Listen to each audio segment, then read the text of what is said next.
Mi abuelo cerró la puerta de la oficina con llave, abrió el cinturón y dijo jadeando: «La herencia será tuya si te sientas en las piernas del abuelo ahora».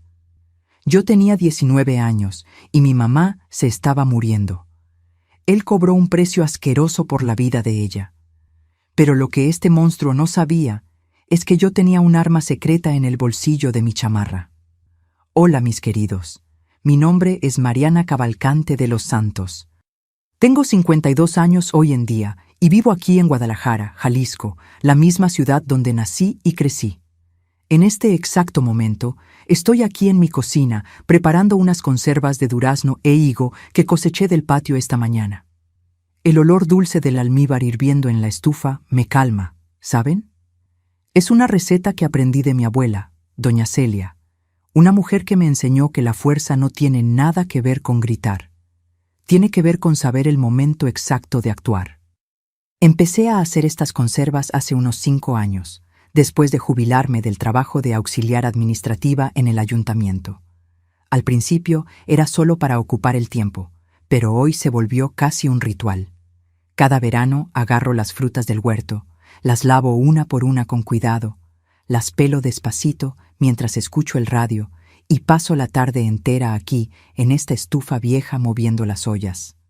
El vapor sube, empaña los vidrios de la ventana y me quedo pensando en la vida. Las conservas quedan alineadas en la alacena con esas tapitas de tela a cuadros que yo misma coso.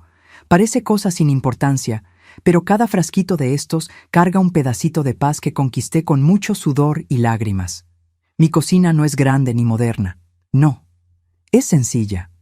Azulejos blancos medio amarillentos por el tiempo, una estufa de 4 hornillas que ya me acompaña hace más de 20 años, una mesa de formica con sillas de hierro que rechinan cuando alguien se sienta. Pero es aquí donde me siento segura. Es aquí donde respiro hondo y agradezco por estar viva, por haber vencido, por haber logrado transformar el veneno del pasado en dulzura de fruta. Ah, y antes de continuar mi historia, quería hacerles un pedido especial a ustedes que me están viendo ahora.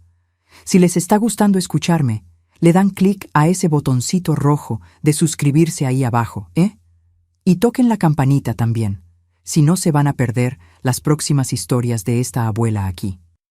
Y cuéntenme aquí, en los comentarios, de qué ciudadcita me están viendo y a qué horita del día encontraron este video de Mariana. ¿Tempranito tomando un cafecito, después de comer descansando? ¿O ya por la tarde cuando el sol está bajando? Yo siempre leo todos los comentarios, mis queridos, y me pone tan feliz saber de dónde son y cuándo se paran a escuchar las historias de esta abuela aquí. Cuéntenme, ¿eh? Vamos a crear una cadena de cariño y fuerza. Bueno, lo que les voy a contar hoy no es fácil, no. Es una historia que guardé en el fondo del pecho por muchos años, porque dolía demasiado recordar. Pero hoy sé que necesito hablar, porque si mi historia puede salvar aunque sea a una persona que esté pasando por algo parecido, entonces valió la pena revivir cada segundo de esa pesadilla. Les voy a contar sobre el día más terrible y al mismo tiempo más victorioso de mi vida. El día en que tenía 19 años recién cumplidos y descubrí que mi propio abuelo, un hombre poderoso y respetado por toda la ciudad, era un depredador disfrazado de patriarca. El día en que intentó usarme como moneda de cambio para salvar la vida de su propia hija, mi mamá, que se estaba muriendo. Pero también les voy a contar cómo Dios me dio una idea que me salvó no solo a mí, sino que expuso a ese hombre por lo que realmente era frente a toda la familia. Fue en 1992, aquí mismo en Guadalajara, una tarde de domingo que comenzó con fiesta de cumpleaños y terminó con la verdad gritando más fuerte que cualquier mentira. Entonces agarren su cafecito, se acomodan ahí y vengan conmigo en este viaje, porque lo que pasó en esa casa necesita ser contado. Nací en 1973, una tarde fría de junio aquí en Guadalajara. Mi mamá, Ivonne Cavalcante, era una mujer linda, delicada, con esos ojos cafés llenos de sueños y esperanzas. Ella había sido criada en el lujo como hija única del señor Olavo y de doña Celia, en una casona enorme en el centro que hasta hoy existe, una construcción antigua de 2 pisos, con esas columnas blancas en la entrada, y un jardín inmenso, lleno de hortensias y rosales. Pero cuando se enamoró de mi papá, Arnaldo de los Santos, un contador de clase media que trabajaba en una oficina modesta, el abuelito Olavo casi le da un infarto. Él pensaba que su hija merecía algo mejor, un doctor, un ranchero rico, qué sé yo. Pero mi mamá era terca, mijitos. Se casó con mi papá de todos modos, y el abuelito, con ese orgullo herido, le dio la espalda por un tiempo.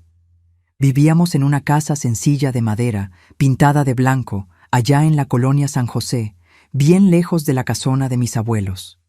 Era una casa pequeña de 3 piezas, una sala que servía para todo, 2 recámaras apretaditas, una cocina con estufa de leña que mi mamá adoraba y un baño en el fondo. En el patio había un árbol de naranjas que daba frutas dulces todo el invierno y unos canteros donde mi mamá plantaba lechuga, cilantro y perejil. Yo adoraba esa casa, aunque fuera humilde. El olor de pan casero por la mañana, el ruido de la leña crepitando en la estufa, mi papá llegando al final de la tarde con ese olor a papel y tinta de oficina. Cuando tenía 5 años, nació mi hermanita Eduarda. Era pequeñita, con cachetes rubios que parecían resortes, y lloraba toda la noche. Me acuerdo de despertar y ver a mi mamá caminando por el pasillo con la duda en brazos, cantando bajito esas canciones de cuna antiguas. Mi mamá era muy cariñosa con nosotras, ¿saben? Hacía cuestión de peinar mi cabello todos los días antes de la escuela, lo amarraba con listones de colores y me mandaba siempre arregladita, aunque no tuviéramos mucho dinero.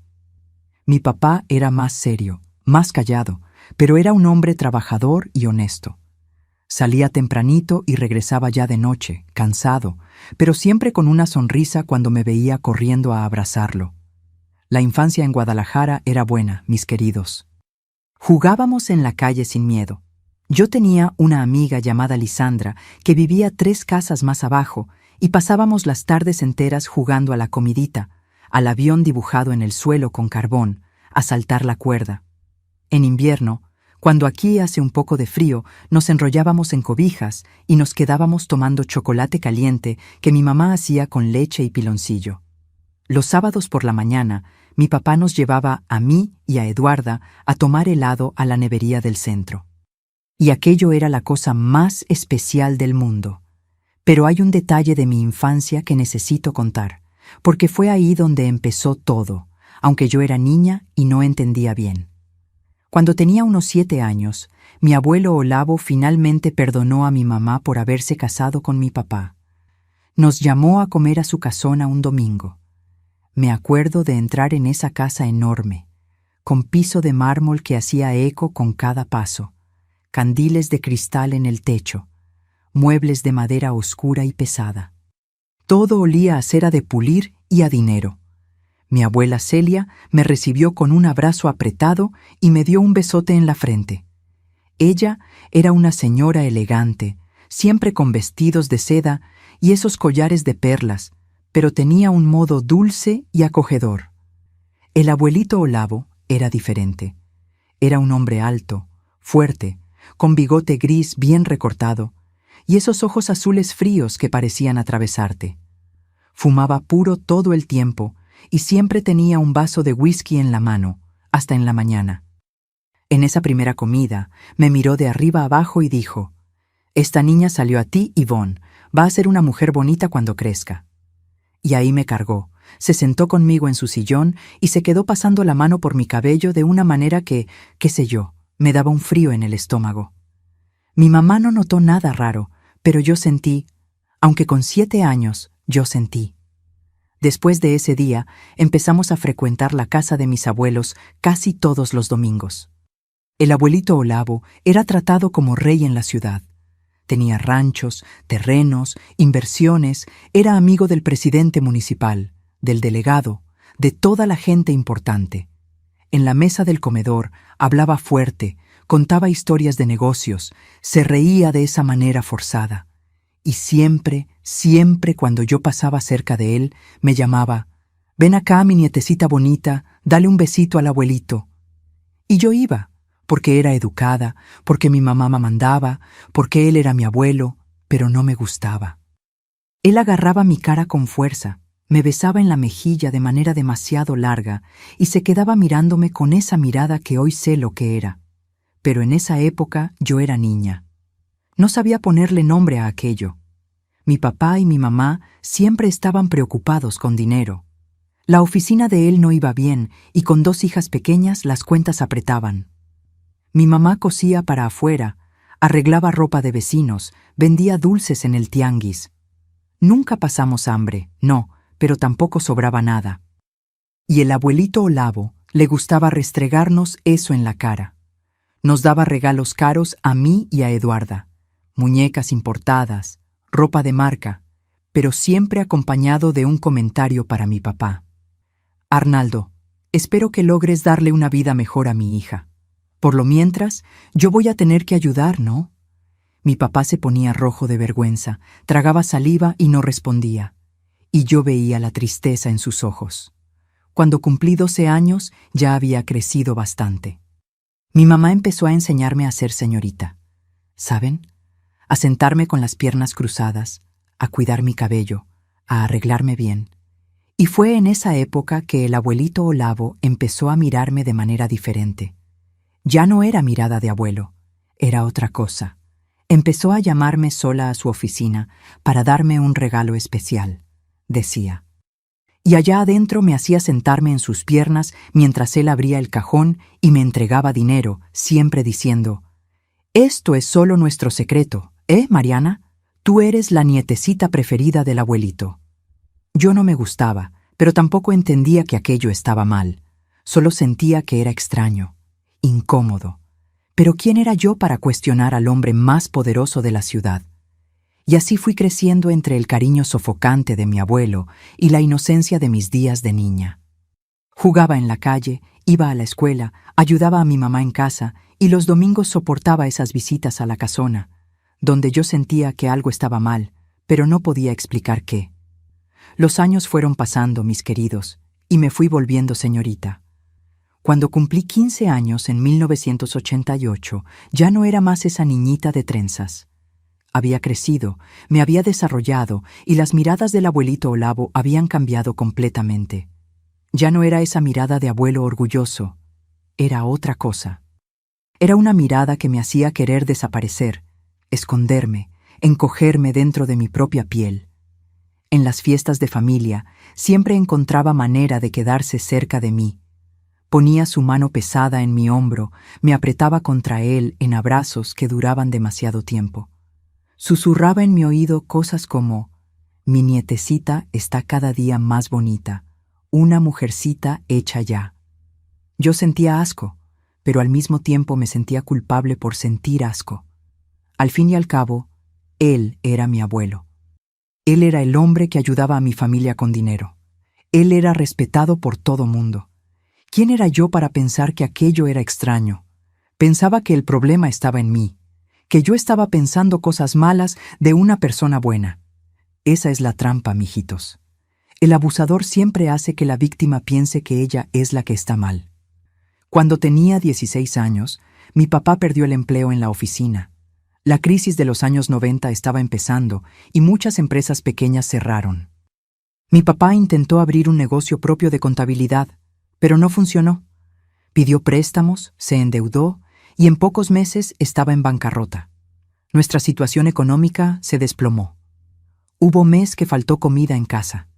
Mi mamá lloraba escondida en la cocina y mi papá se quedaba cada vez más callado, más triste, más derrotado. Eduarda, que tenía 11 años en esa época, no entendía bien por qué de repente ya no podíamos comprar cuaderno nuevo para la escuela. Y fue en esa época que el abuelito Olavo se volvió nuestro salvador. Empezó a pagar las cuentas de nuestra casa, luz, agua, renta, todo pasaba por su mano. Y cada vez que le daba dinero a mi papá, me miraba y decía: «Tienen suerte de tener una familia que ayuda, ¿no, Mariana? La familia es todo y la familia se ayuda de varias formas». Esa manera en que hablaba me daba escalofríos, pero mi papá estaba tan agradecido, tan humillado por la situación que no notaba nada. Me acuerdo de un día específico. Yo debía tener unos 17 años. Era invierno, un frío que calaba hasta los huesos, y yo estaba en la casona de mis abuelos porque mi mamá me había mandado a buscar un sobre con dinero que el abuelito iba a dar para pagar la renta atrasada. Cuando llegué, mi abuela Celia había salido a una reunión de la iglesia, y solo estaba el abuelito en casa, en su oficina. Esa oficina de madera oscura, oliendo a puro y cuero viejo, con ese sillón enorme donde él se sentaba como si fuera un rey en su trono. Me llamó para entrar y cerró la puerta. Mi corazón se disparó. Fue hasta el escritorio, abrió el cajón y sacó el sobre con el dinero. Pero en vez de entregármelo, puso el sobre encima de la mesa y dijo: «Mariana, estás creciendo, te estás volviendo una mujer linda. ¿Sabes cuánto gasta el abuelito cada mes con tu familia?». Yo respondí bajito mirando al suelo: «No sé, abuelito, pero le agradecemos mucho». Se levantó de la silla, vino hasta mí, se quedó bien cerca. Sentí el olor fuerte de whisky en su aliento, mezclado con humo de puro. Puso su mano en mi barbilla y levantó mi cara para que lo mirara a los ojos. La gratitud no paga cuentas, mi nieta, pero el cariño sí. ¿Me das cariño? Yo no entendí bien lo que estaba preguntando, pero tenía miedo de decir que no. Entonces respondí: «Claro, abuelito, lo quiero mucho». Él sonrió de esa manera torcida que me daba náuseas y dijo: «Entonces dame un abrazo bien apretado». «¿Un abrazo de verdad?». Di el abrazo y él me apretó contra su cuerpo de una manera que no era abrazo de abuelo. Pasó su mano por mi espalda, bajó hasta mi cintura, me jaló con fuerza. Sentí que él estaba diferente, excitado. Y ahí susurró en mi oído: «El abuelito te quiere mucho, Mariana. Eres especial.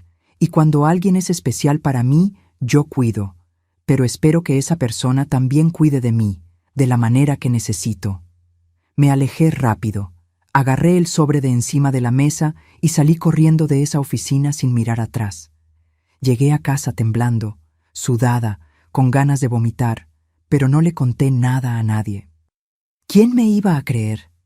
El señor Olavo, el hombre más rico y respetado de Guadalajara, abusando de su propia nieta. Iban a decir que estaba loca, que estaba inventando, que era una adolescente problemática queriendo llamar la atención. Entonces guardé aquello para mí como un secreto podrido que se pudría dentro de mí. Los meses fueron pasando y el comportamiento de él fue empeorando. Cada vez que iba a la casona a buscar dinero, encontraba manera de quedarse solo conmigo.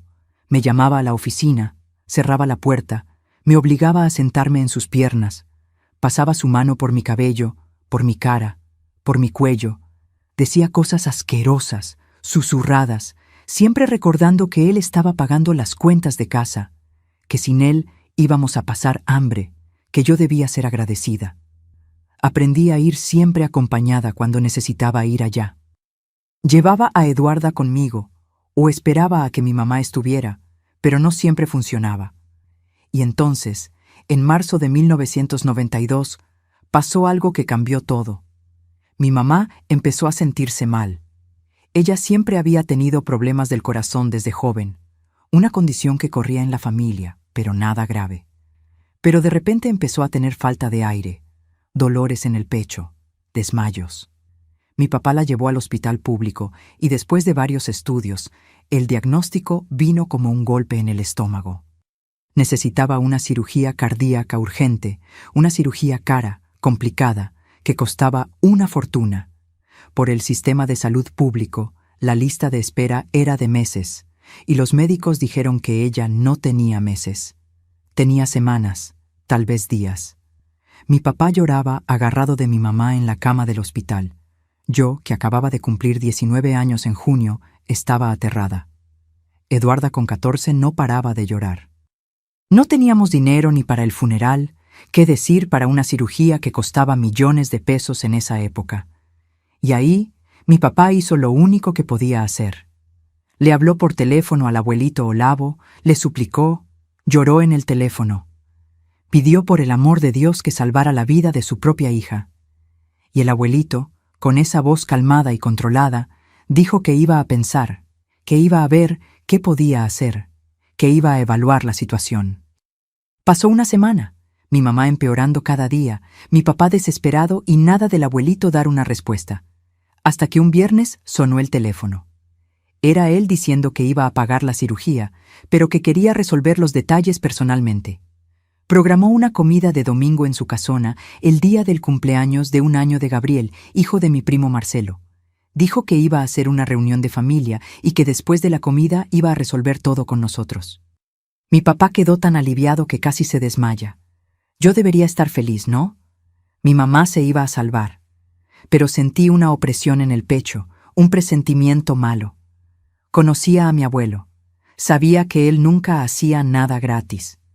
Todo para él era un intercambio, un negocio. Y tenía miedo, mucho miedo, de cuál sería el precio que iba a cobrar esta vez. Ese domingo amaneció frío, mis queridos. Era julio de 1992, pleno invierno, de esos que el frío se mete hasta los huesos. Me desperté temprano con una opresión en el pecho que no me dejaba respirar bien. Mi mamá todavía estaba internada, pero había conseguido autorización de los médicos para ir a la comida en la casa del abuelito, siempre que regresara luego al hospital. Estaba tan débil, tan pálida, que necesitó ayuda para vestirse. La ayudé a ponerse un vestido azul marino sencillo. Le peiné el cabello con cuidado. Le pasé labial clarito en los labios para darle un poco de color.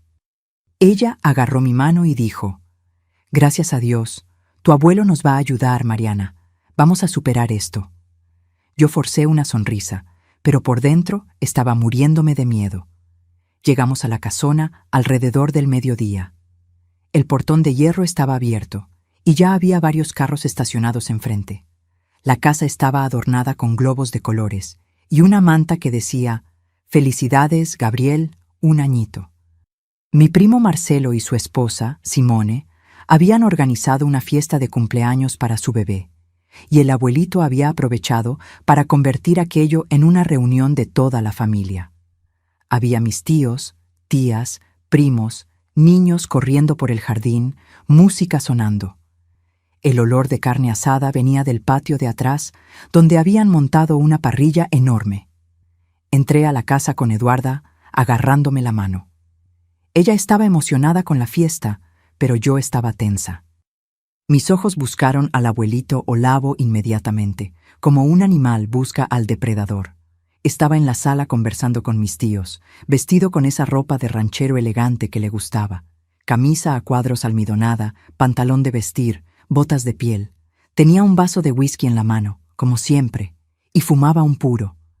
Cuando me vio entrar, paró en medio de la conversación y me miró con esa mirada larga, pesada, que me desnudaba ahí mismo, enfrente de todo mundo. Pero nadie notó. Para ellos, era solo un abuelo mirando a su nieta. Desvié la mirada rápido y fui a la cocina a ayudar a mi abuela Celia y a las otras mujeres a arreglar la comida. La cocina era enorme, toda de azulejo blanco, con ollas de acero colgadas del techo y esa estufa industrial que parecía de restaurante. Había bandejas de antojitos, ensaladas, panes caseros, dulces para los niños. Mi abuela estaba supervisando todo, dando órdenes a las empleadas, pero cuando me vio, abrió una sonrisa cálida y me jaló para un abrazo. «Mi nietecita linda, ¿cómo está tu mamá? Dios la va a curar, vas a ver».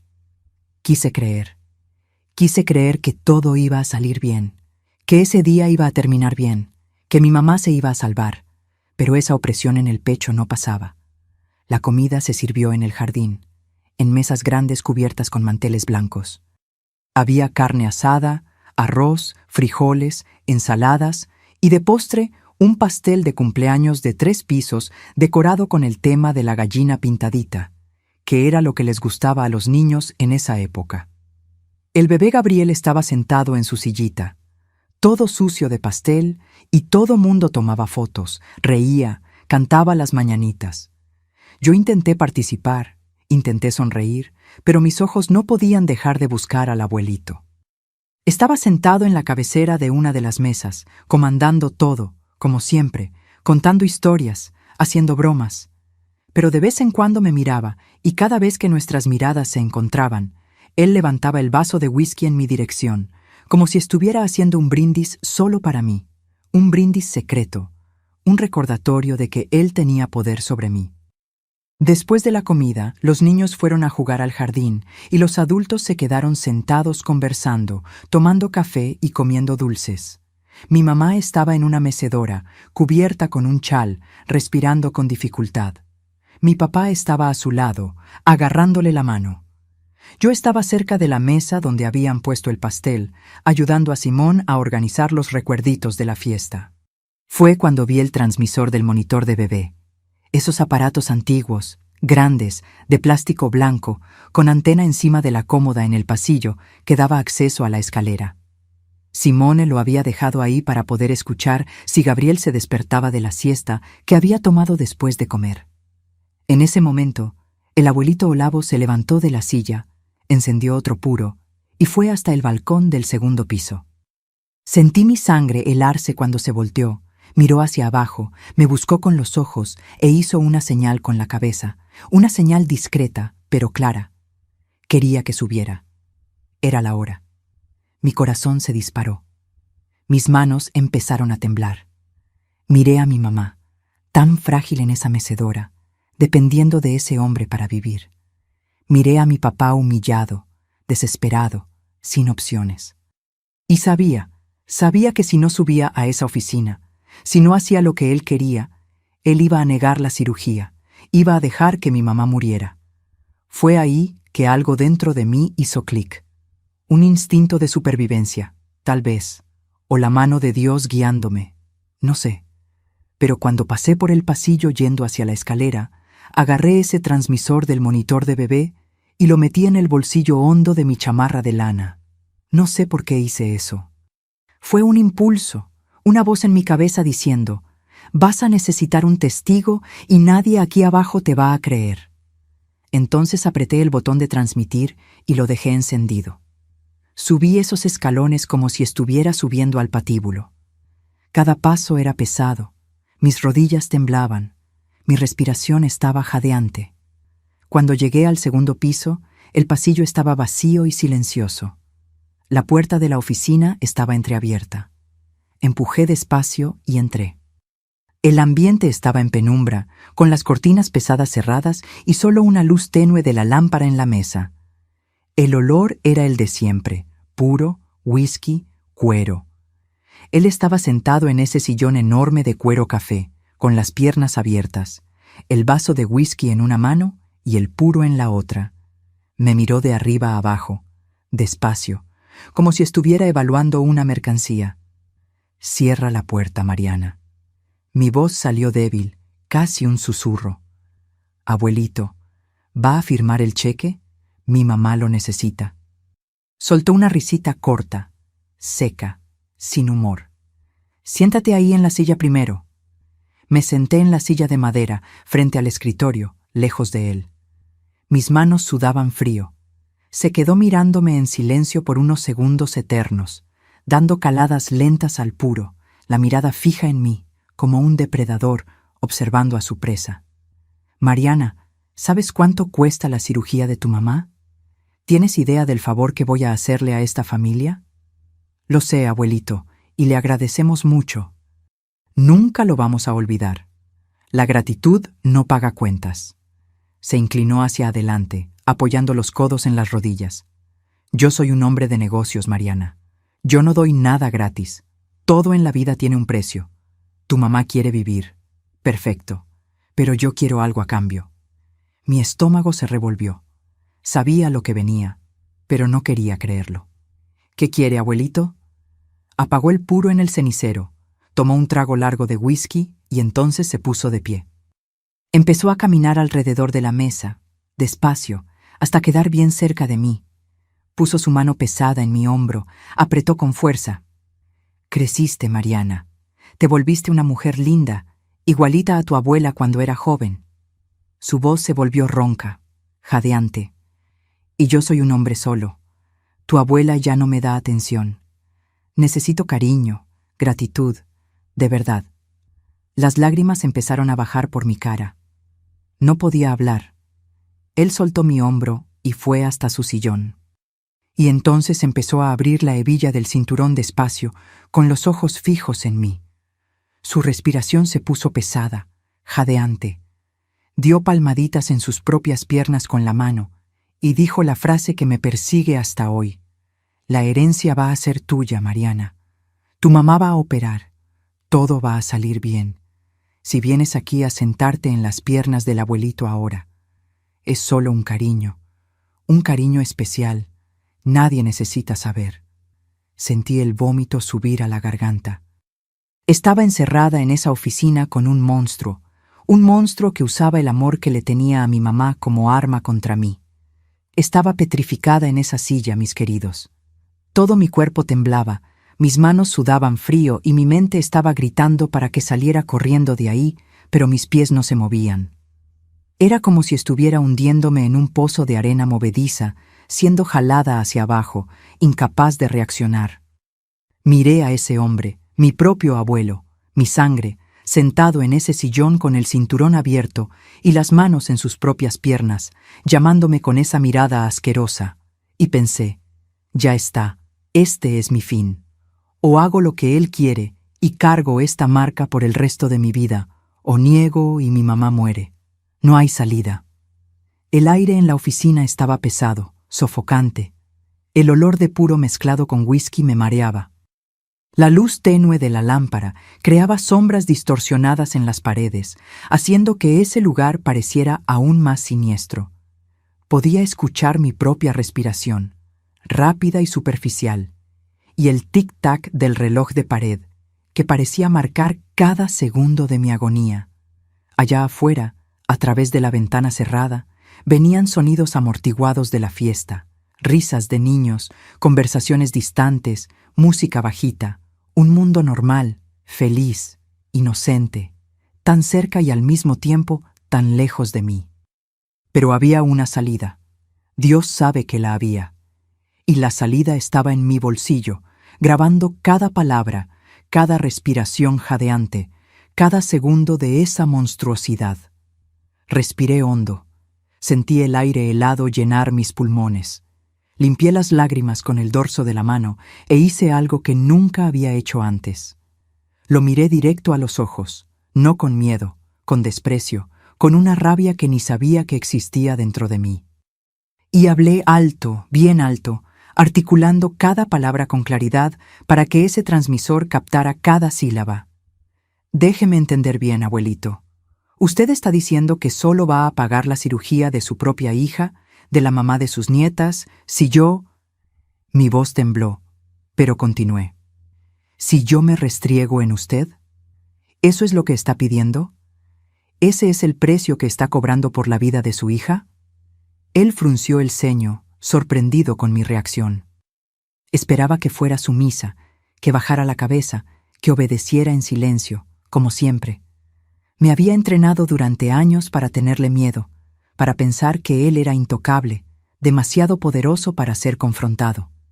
Pero algo había cambiado en mí en ese momento, tal vez porque sabía que ya no estaba sola. No.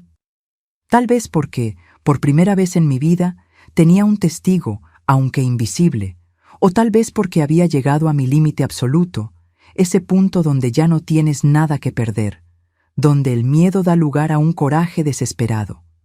Soltó una risita baja, nerviosa, se acomodó en el sillón y respondió con esa voz ronca y asquerosa. No hables así, Mariana. Estás haciendo parecer algo feo. No es restregarse, es cariño, es gratitud, es un intercambio justo entre personas que se quieren. Yo te doy lo que necesitas, tú me das lo que necesito, así de simple. Todos salen ganando. Dio palmaditas en las piernas de nuevo, más impaciente esta vez. Su respiración se puso más pesada. Ahora ven ya, quítate esa chamarra y ven acá. No va a doler, no tienes que tener miedo. El abuelito sabe ser cariñoso. Voy a cuidarte bien. Sentí la bilis subir a la garganta. Mi estómago se revolvió y por un segundo pensé que iba a vomitar ahí mismo. Cada célula de mi cuerpo gritaba para que saliera corriendo, pero sabía que si salía sin garantías, él iba a negar todo. Iba a decir que yo estaba mintiendo, que era una adolescente problemática, que había inventado todo aquello para llamar la atención o destruir su reputación. Entonces, necesitaba más. Necesitaba que hablara con todas las letras lo que estaba pidiendo. Necesitaba una confesión completa, clara, innegable. ¿Y si no hago esto, abuelito? Mi voz salió más firme ahora, controlada, aunque el terror me estuviera consumiendo por dentro. Si no doy cariño de la manera que usted quiere, ¿va a dejar que mi mamá se muera? ¿Es eso? ¿Va a negar ayuda a su propia hija si yo no hago lo que está pidiendo? Se inclinó hacia adelante, las manos apretadas en los brazos del sillón, los ojos entrecerrados, la mandíbula tensa, la máscara estaba empezando a caer. Se estaba irritando con mis preguntas, con mi resistencia, con el hecho de que no me estaba comportando como la víctima obediente que esperaba. Escucha, niña. Su voz se volvió más dura, más fría. Yo no estoy obligado a gastar mi dinero con nadie. Yo trabajé toda mi vida para construir lo que tengo. Si tú no quieres colaborar, si no quieres ser agradecida, si no quieres hacer tu parte, entonces que tu familia se las arregle sola. Hay hospital público, ¿no? ¿Hay lista de espera? ¿Quieres dejar a tu mamá esperando meses en la fila, consumiéndose, muriendo despacio? Está bien. La elección es tuya, Mariana. Tú eres quien decide. O eres una buena nieta y haces lo que te estoy pidiendo, o eres una egoísta que va a ver morir a su propia mamá por hacérsela difícil. Esas palabras eran veneno puro. Estaba invirtiendo todo, haciendo parecer que la culpa era mía, que yo era la egoísta, que yo estaba condenando a mi mamá. Esa es el arma favorita del abusador, mis queridos. Hacer que la víctima se sienta culpable, hacerla pensar que ella es el problema. Cerré los ojos por un segundo. En mi mente, imágenes pasaron como una película acelerada. Mi mamá enseñándome a hacer pan, sus manos llenas de harina sonriendo. Mi mamá peinando mi cabello antes de la escuela, tarareando bajito. Mi mamá cantando para que Eduarda durmiera, la voz suave llenando la recámara oscura. Mi mamá enferma, pálida, respirando con dificultad, agarrándome la mano en el hospital y diciendo: «Va a salir todo bien, mi hija». Y entonces, otra imagen. Mi abuela Celia, fuerte, elegante, abrazándome en la cocina más temprano diciendo: «Dios la va a curar, vas a ver». Y fue ahí que tuve una claridad, una certeza que atravesó mi cuerpo como un rayo de luz, cortando la oscuridad. No voy a dejar que este monstruo gane. No voy a dejar que me quiebre. No voy a cargar la culpa que es solo de él. Abrí los ojos y me levanté de la silla despacio. Mis piernas temblaban, pero logré quedarme de pie. Di 2 pasos hacia atrás, creando distancia entre él y yo, y hablé con una voz que ni sabía que tenía dentro de mí. Una voz firme, clara, llena de una dignidad que él intentó robarme, pero no pudo. «Usted es asqueroso». Las palabras salieron como cuchillos. «Usted le está pidiendo a su propia nieta de 19 años hacer cosas que ningún abuelo debería pedir. Está usando la vida de su hija como moneda de cambio para abusar de mí. ¿Y usted piensa que voy a callarme? ¿Piensa que nadie nunca se va a enterar de esto? ¿Piensa que Dios no está viendo?» Su expresión cambió de inmediato. La máscara de abuelito cariñoso cayó completamente, se hizo añicos en el piso como vidrio roto. Se levantó del sillón en un movimiento brusco, tirando el vaso de whisky que rodó por la alfombra y vino en mi dirección. Retrocedí hasta chocar de espaldas con la estantería de libros, los volúmenes pesados moviéndose detrás de mí. «¿Te vas a callar?» «Sí». Su voz era baja, amenazante, un gruñido casi animal. «¿Por qué? ¿Quién te va a creer, Mariana? ¿Piensas que alguien allá abajo va a creer que el señor Olavo, el hombre más respetado de Guadalajara, el amigo del presidente municipal, del delegado, de todos los hombres importantes de esta ciudad, está abusando de su nieta? Van a decir que estás loca, que estás inventando, que eres intentando difamar a la familia. Y tu papá, ese fracasado que no puede ni mantener a su propia familia, él depende de mí. Él no te va a defender. Él se va a quedar de mi lado, porque me necesita. Cada palabra era una puñalada, y él sabía exactamente dónde meter el cuchillo. Me conocía mis miedos, mis inseguridades, mis puntos débiles. Había pasado años manipulándome, haciéndome pensar que era pequeña, impotente, insignificante, que nadie me iba a escuchar, que su palabra valía más que la mía. Pero esta vez estaba equivocado, porque allá abajo, mientras él soltaba todo ese veneno, el receptor del monitor de bebé estaba transmitiendo cada palabra, cada amenaza, cada confesión, cada segundo de esa monstruosidad estaba siendo escuchado por decenas de personas. Y la música de la fiesta había parado, las conversaciones habían cesado, los niños habían dejado de jugar, y un silencio pesado, tenso, chocado, había tomado cuenta de todo el jardín.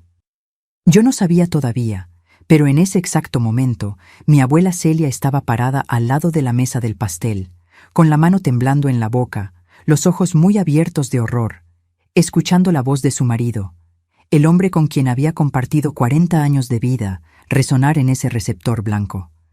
«Te vas a callar, sí. ¿Piensas que alguien te va a creer?» Mi papá había soltado la taza de café en el piso, la porcelana haciéndose pedazos, el líquido oscuro esparciéndose en el pasto como una mancha de sangre. Mi mamá, aunque débil y enferma, se había levantado de la mecedora con una fuerza que nadie sabía que todavía tenía. La cara pálida tomada por la incredulidad, por el dolor, por el horror absoluto de descubrir que su propio padre estaba haciendo aquello con su hija.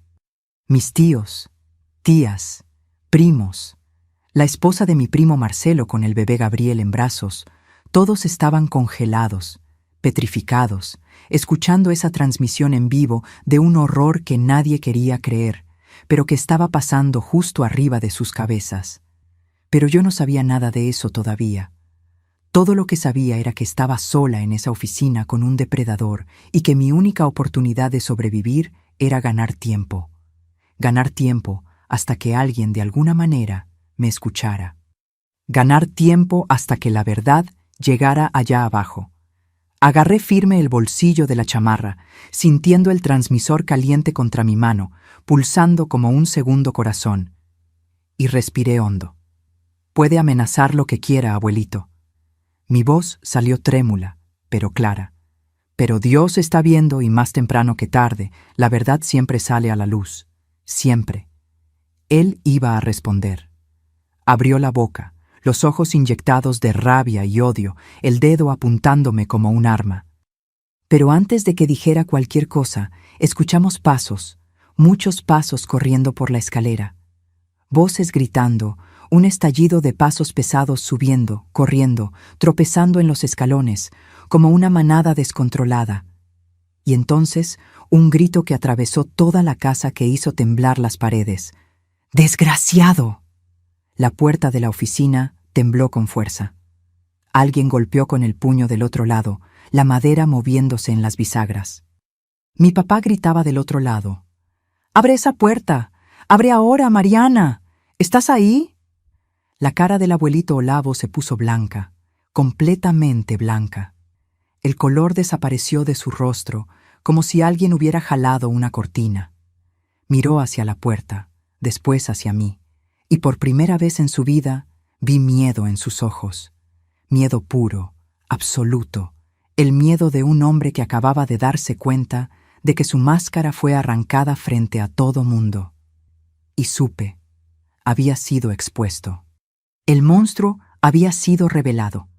La verdad había gritado más fuerte que todas sus mentiras y ya no había vuelta atrás. La puerta tembló de nuevo y de nuevo escuché las voces sobreponiéndose del otro lado. Mi papá, mis tíos, gente gritando, exigiendo que abrieran. El abuelito Olavo estaba parado en medio de la oficina, completamente paralizado, la cara blanca como papel. Miraba hacia la puerta como si estuviera viendo su propia muerte llegar. Sus manos temblaban. La arrogancia, esa certeza absoluta de que era intocable, había evaporado en segundos. Yo seguí recargada en la estantería, el corazón latiendo tan fuerte que pensaba que me iba a explotar el pecho. Quería gritar, quería responderle a mi papá que estaba bien, pero mi voz había desaparecido. Estaba atorada en la garganta junto con todo el miedo, toda la rabia, todo el trauma de esos minutos eternos. Y entonces vino el golpe final, una patada fuerte, violenta, certera. La puerta se abrió con un estruendo, la chapa arrancada de la madera, y mi papá entró como un huracán. Detrás de él venían mis tíos, tío Genuino, tío Baldomiro, tío Aparicio, todos con las caras rojas de rabia, las manos cerradas en puños. Habían escuchado todo, cada palabra, cada amenaza, cada segundo de esa monstruosidad. Mi papá me vio primero, encogida en la esquina, y vino corriendo en mi dirección. Mariana, mi hija, me jaló para un abrazo apretado, su cuerpo temblando tanto como el mío. ¿Estás bien? ¿Te lastimó? Moví la cabeza, incapaz de hablar. Las lágrimas bajaban sin parar por mi cara, mojando su camisa. Me agarró con fuerza, como si estuviera intentando protegerme de algo que ya había pasado, pero que todavía dolía como si estuviera sucediendo. Mientras tanto, mis tíos avanzaron sobre el abuelito Olavo. El tío Genuino, el mayor de sus hijos, agarró al abuelo por el cuello de la camisa y lo empujó contra la pared. ¡Monstruo! Su voz era un rugido. ¡Maldito! ¿Cómo puedes hacerle esto a tu propia nieta, a la hija de Ivón? El abuelito intentó soltarse, intentó recuperar esa postura de hombre poderoso, pero no pudo. Estaba acorralado, derrotado. Por primera vez en su vida, era más pequeño que las personas a su alrededor. «No entienden», tartamudeó, la voz saliendo débil. No fue así. Ella interpretó mal. Escuchamos todo. El tío Baldomiro avanzó también, el dedo apuntando a su cara. Cada palabra tuya fue transmitida por el monitor de bebé. Todo mundo allá abajo escuchó, pidiéndole que se sentara en tus piernas, amenazándola, diciendo que nadie le iba a creer. Fue en ese momento que mi abuela Celia entró a la oficina.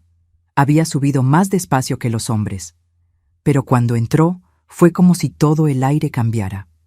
No estaba corriendo, no estaba gritando. Caminó con esa elegancia de siempre, la cabeza en alto, los hombros rectos, pero con una expresión en el rostro que nunca había visto antes. No era rabia, era algo mucho peor, era decepción absoluta, era asco. Era el fin de una ilusión que había durado décadas. Atravesó la oficina en silencio, pasó por los hijos, pasó por mi papá que todavía me abrazaba y paró justo enfrente de su marido, el hombre con quien se había casado hace más de 40 años. El hombre que había admirado, apoyado, defendido durante toda su vida. Y entonces hizo algo que nadie esperaba. Levantó la mano y le dio una cachetada fuerte, seca, que resonó en toda la oficina como un trueno. El puro que él tenía cayó al piso y rodó hasta debajo del escritorio. El abuelito Olavo se llevó la mano al rostro, chocado, mirando a su esposa, como si no creyera lo que había pasado. «Celia, cállate». Su voz era baja, pero cortante como vidrio. «No te atrevas a decir mi nombre con esa boca inmunda. Durante todos estos años te defendí, te creí. Pensé que eras un hombre de honor, pero no lo eres. Eres un gusano, un depredador disfrazado de patriarca». Se volteó hacia mí y su rostro endurecido se suavizó un poco. Vino hasta donde estaba, apartó gentilmente a mi papá y me abrazó. Un abrazo firme, protector, lleno de un amor que tanto necesitaba sentir en ese momento. «Fuiste muy valiente, mi nieta», susurró en mi oído. «Te salvaste a ti misma y salvaste a otras niñas que él podría haber lastimado en el futuro». Se alejó, secó mis lágrimas con el pulgar y después se volteó de nuevo hacia su marido. La máscara de dureza volvió a su rostro de inmediato. «Escucha bien lo que te voy a decir, Olavo». Habló alto para que todos escucharan. «A partir de hoy, ya no tienes control sobre nada en esta familia. Voy a asumir todas las cuentas, todos los negocios, todas las propiedades. Vas a firmar los papeles transfiriendo todo a mi nombre. y vas a pagar la cirugía de Yvonne mañana mismo. No por ti, sino porque no voy a dejar que mi hija muera por causa de tu podredumbre. No puedes hacer eso. Intentó argumentar, pero su voz salió débil, patética. Las propiedades están a mi nombre. Pueden estar a tu nombre, pero el dinero para comprarlas vino de mi familia. Cruzó los brazos. ¿Te olvidaste? Cuando eras solo un contador pobre, fue mi papá quien te dio el capital inicial para que montaras tus negocios. Tengo todos los documentos que prueban eso y los voy a usar si es necesario. Pero creo que no vas a querer que haga eso públicamente, ¿verdad? Porque ahí todo mundo va a saber, no solo que eres un abusador, sino también que construiste tu imperio con dinero que no era tuyo. El silencio que cayó en la oficina era pesado, denso. El abuelito Olavo se dio cuenta de que estaba acorralado. Miró a sus hijos, a su yerno, pero no encontró ningún apoyo. Solo encontró miradas de asco, de rabia, de decepción. ¿Vas a firmar los papeles? Mi tío genuino repitió, la voz firme. Y lo vas a hacer mañana en la notaría. Si te niegas, vamos a ir a la policía. Vamos a exponerte públicamente y vas a perder no solo el dinero, sino también la reputación que tanto aprecias. El abuelito bajó la cabeza. Por primera vez en su vida, fue obligado a ceder, obligado a aceptar que había perdido el control, que las consecuencias de sus actos finalmente habían llegado. Mi abuela agarró mi mano y la mano de mi papá. Vámonos de aquí. Arnaldo, lleva a tu hija a casa. Yvonne va a ser operada esta semana todavía. Voy a cuidar personalmente de todos los detalles. Y tú, Mariana. Apretó mi mano con fuerza. Ya no vas a tener que venir a esta casa. Estás libre de él. Bajamos esa escalera y allá abajo la fiesta se había transformado en velorio. Las personas estaban en silencio, algunas llorando, otras abrazadas. Nadie sabía bien qué decir. Mi mamá estaba sentada de nuevo en la mecedora con Eduarda agarrada a ella, las dos llorando juntas. Cuando me vio, abrió los brazos y corrí hacia ella. Nos abrazamos ahí en medio de ese jardín, rodeadas por personas que habían escuchado todo, que sabían todo, pero que ahora estaban de nuestro lado. Lo que pasó en los días siguientes fue como un remolino, mis queridos. Mi abuela Celia cumplió cada palabra que había dicho. Al día siguiente, arrastró al abuelito Olavo hasta la notaría con mis tíos como testigos e hizo que transfiriera todos los bienes a su nombre.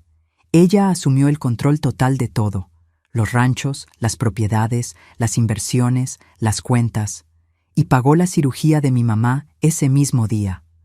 Mi mamá fue operada 3 días después. Fue una cirugía larga, complicada, pero gracias a Dios sobrevivió. Estuvo internada por 2 semanas, pero cuando salió del hospital estaba viva. Débil, pero viva. Y eso era todo lo que importaba. En cuanto al abuelito Olavo, nunca más tuvo poder sobre nadie. Mi abuela lo interdict, lo declaró incapaz de administrar sus propios bienes por desequilibrio mental, con la ayuda de un abogado y un dictamen psiquiátrico. Pasó los últimos 10 años de su vida encerrado en esa misma oficina donde había intentado abusar de mí, solo, sin visitas, sin nadie con quien conversar. La propia familia lo aisló. Murió en 2002 a los 83 años y solo mi abuela fue a su entierro, no por amor, sino por obligación de finalizar un capítulo podrido de su vida.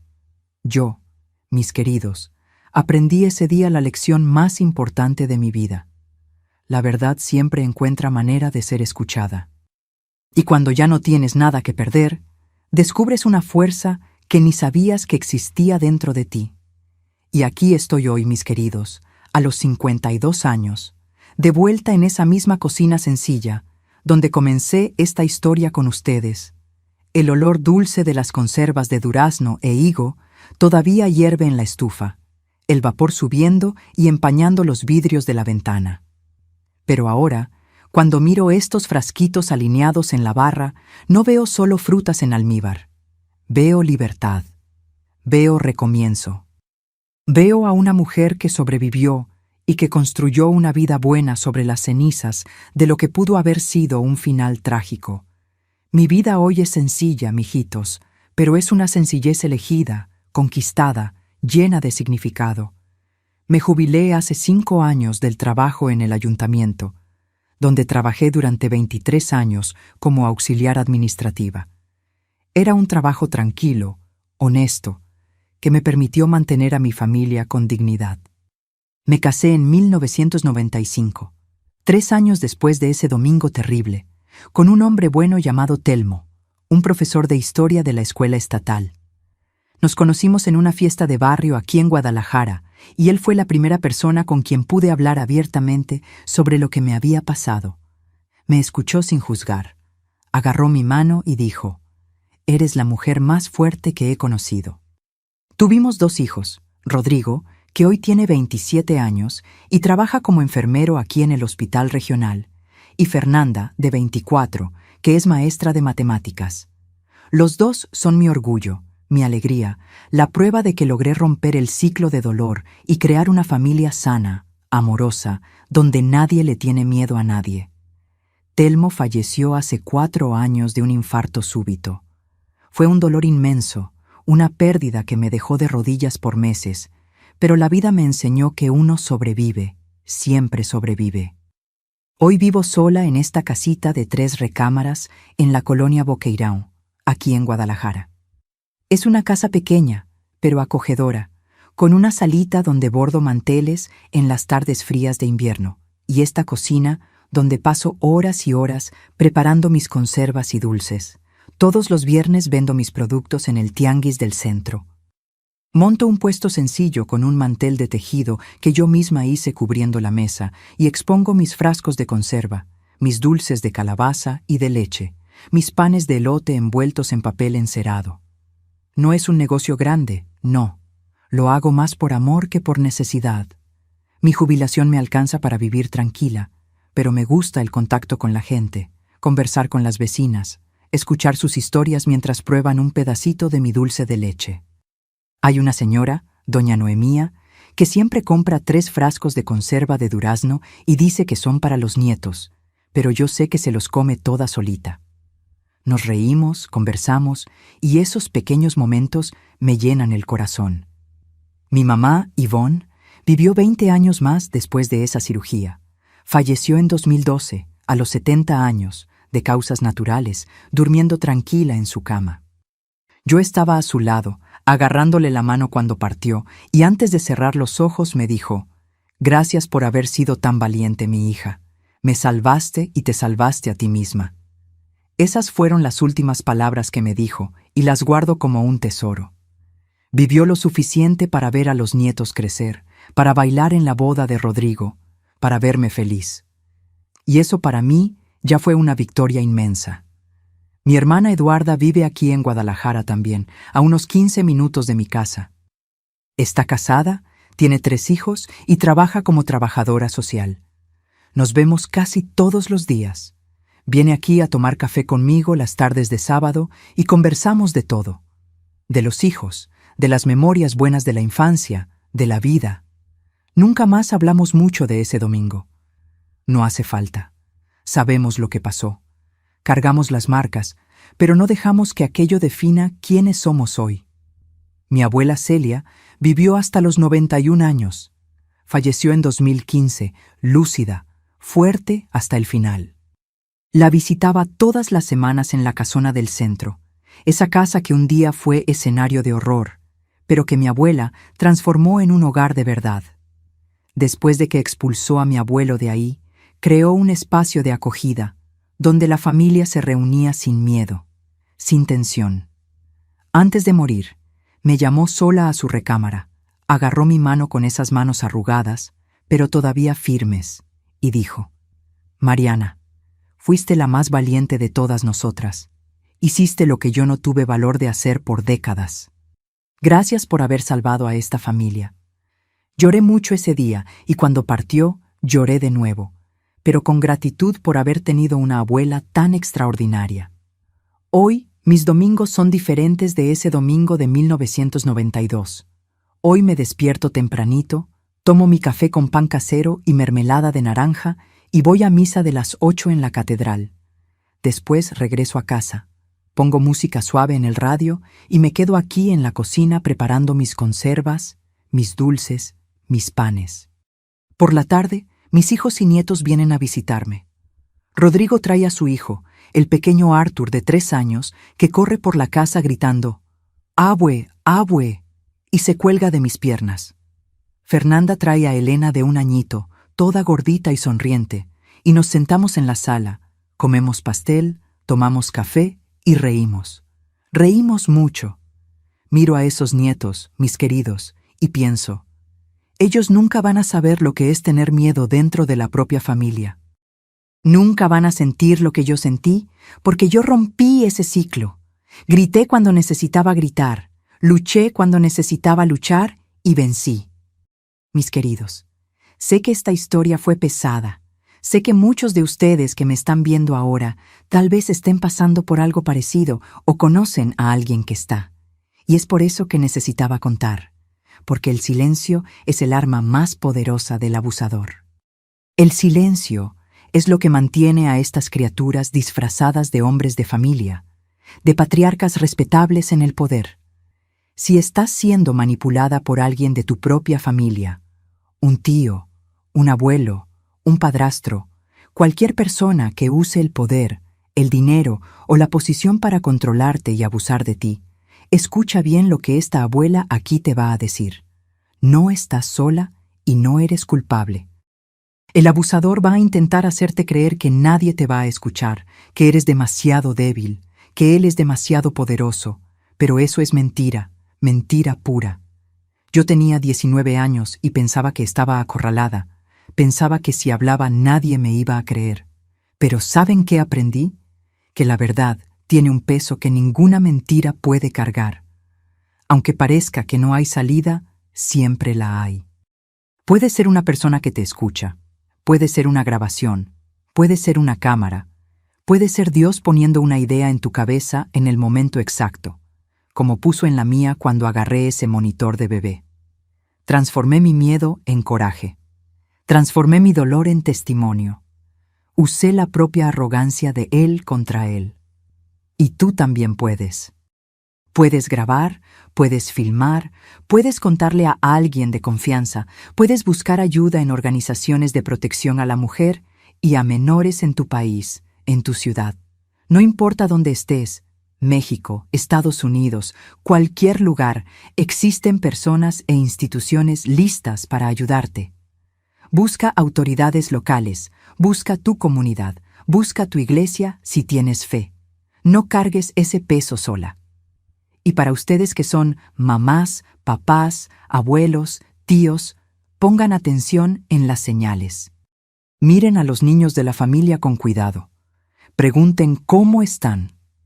Creen un ambiente donde puedan hablar sin miedo. Porque si en mi familia hubiera habido alguien poniendo atención antes, tal vez ese domingo nunca hubiera pasado. Sobreviví porque no me callé. Vencí porque encontré una forma de hacer que la verdad gritara más fuerte que sus amenazas. Y miren dónde estoy hoy. Viva, libre, feliz, rodeada de nietos que nunca van a pasar por lo que yo pasé. Eso es victoria, mis queridos. Eso es recomienzo. Eso es prueba de que el mal no siempre gana. Entonces ahora quiero hacerles un pedido que viene del fondo de mi corazón, mis queridos. Si esta historia les llegó, si los hizo pensar en alguien que necesita escuchar esto, les suplico. Suscríbanse a Memorias de las Abuelas, ahora, y toquen esa campanita. No lo dejen para después. No piensen, lo hago más tarde. Háganlo ahora, en este exacto segundo, porque puede ser que dentro de 1 hora, una mujer, una niña, alguien que aman, esté necesitando este mensaje de esperanza, y no lo va a encontrar si ustedes no lo comparten. Estas historias que cuento aquí no son solo para entretener, son para salvar vidas, son para mostrar que podemos sobrevivir, son para dar fuerza a quien está en el fondo del pozo, pensando que no hay salida. Tú que me estás viendo ahora puedes ser el instrumento de Dios para llevar este mensaje a alguien. Comparte este video, mándalo a tu hermana, a tu prima, a tu vecina. No sabes quién está necesitando escuchar esto hoy. Y ahora quiero que me cuenten aquí en los comentarios de qué ciudad me están viendo y en qué momento del día están aquí conmigo. ¿Está tempranito tomando café? ¿Está en la hora de la comida dando una paradita? ¿O ya es de noche y están ahí en la cama reflexionando sobre la vida? Cuéntenme, porque quiero saber dónde están los ángeles que Dios puso para escuchar estas historias. Cuéntenme su ciudad, su país, si están fuera de México y el horario en que me están viendo. Vamos a crear una cadena de fuerza que atraviese ciudades, estados,